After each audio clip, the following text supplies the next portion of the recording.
শোক প্রকাশ হতে পারে সমবেদনার বাগান। যদি সব কিছুতে নিজের হৃদয়টাকে উদার রাখতে পারেন, বেদনা আপনার শ্রেষ্ঠ বন্ধু হতে পারে। সম্মুখে উপস্থিত ছাড়া কোনো প্রার্থনাই পরিপূর্ণ নয়। মনের যত গভীরে বাস করবে, ততই হৃদয়ের দর্পণ পরিষ্কার হতে থাকবে। যেটা হয়নি সেটা নিয়ে দুঃখ করো না। কিছু ঘটনা ঘটে না অনাগত দুর্যোগকে থামিয়ে দিবার জন্য।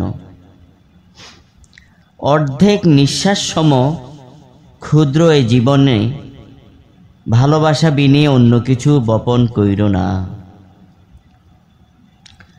যখন তুমি ক্রোধের অবয়ব দেখতে পাও, তার গভীরে লক্ষ্য করো, সেথা তুমি দম্ভের অবয়ব দেখতে পাবে।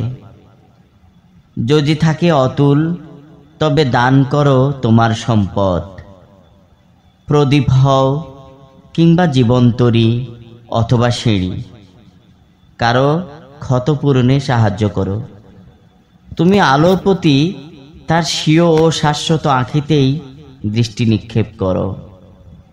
তুমি এই ব্রহ্মাণ্ডে গুপ্তধনের খোঁজ করছো, কিন্তু প্রকৃত গুপ্তধন তো তুমি নিজে।